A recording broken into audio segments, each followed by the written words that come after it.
চাঁপাইনবাবগঞ্জে একের পর এক পাম্প ও ট্রান্সফরমার চুরি হওয়ায় সেচ নিয়ে বিপাকে পড়েছেন এলাকার কৃষকরা।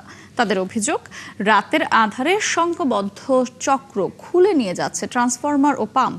গেল ৩ মাসে শতাধিক পাম্প ও ট্রান্সফরমার চুরি হয়েছে। একেএস রকুনের তথ্য, ছবিতে প্রতিবেদন। রাতের আঁধারে সংঘবদ্ধ চক্র একের পর এক ট্রান্সফরমার ও পাম্প খুলে নিয়ে যাচ্ছে চাঁপাইনবাবগঞ্জে। কৃষকদের অভিযোগ, পল্লী বিদ্যুৎ এবং থানায় অভিযোগ দিলেও কোনো প্রতিকার পাওয়া যাচ্ছে না। নিয়েছি, মোটর কিনেছি, যে জমিতে লোকের পানি দিই, যে চোর এসে ওই ট্রান্সমিটার খসে নিছে, ওই উপরে উঠিয়েছে পুল দিয়ে, যে ধাপাম করে ফেলে দিয়ে ঢাকাম করে নিয়ে চলে যাচ্ছে। প্রতিদিন রাত্রে 6টা 7টা করে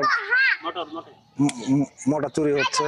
একটা ট্রান্সফরমার যখন চুরি করে তখন আমরা কিনতে গেলে 80,000 90,000 টাকা করে আবার পল্লী বিদ্যুৎকে দিয়ে আনতে হয়। কৃষকরা আরো বলেন, একদিকে বৈদ্যুতিক মোটর চুরি, অন্যদিকে তেল সংকট, সব মিলিয়ে অসহনীয় পরিস্থিতি থেকে মুক্তি পেতে চোর ধরিয়ে দিতে তারা ঘোষণা দিয়েছেন লাখ টাকার পুরস্কার। যে তাকে ধরে দিবে, আমি ব্যক্তিগতভাবে 1 লাখ টাকা পুরস্কার দেব। না ধরা পড়লেও কিছু জনগণকে ক্ষতিপূরণ দেওয়ার ব্যবস্থা জানা হয়।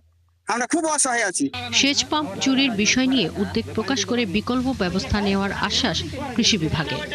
প্রশাসনের সাথে কথা বলছি এবং আমাদের পুলিশ ভাইদের সাথে কথা বলবো, উপজেলা চেয়ারম্যানদের সাথে আমরা যোগাযোগ করার চেষ্টা করছি যে এই সেচ পাম্পগুলো যেগুলো হারিয়ে যাচ্ছে সেগুলো যাতে উদ্ধার করা যায়।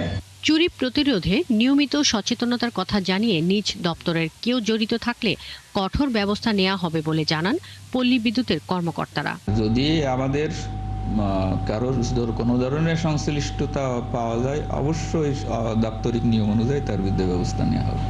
এদিকে পুলিশ বলছে, এখনো থানায় লিখিত কোনো অভিযোগ পাওয়া যায়নি। যে কোনো সংক্ষুব্ধ ব্যক্তি থানায় আসতে পারে। থানায় যদি মনে হয় যে না, তিনি কমফোর্ট ফিল করছেন না, আমাদের এখানে আসতে পারে, আমরা তাকে প্রয়োজনীয় আইনগত সেবা দিব। চুরির বিষয়টি দ্রুত সমাধান না হলে ধান উৎপাদনে বড় ধরনের ক্ষতির শঙ্কা করছেন কৃষকরা। শাকিলা শম্পা, ৭১।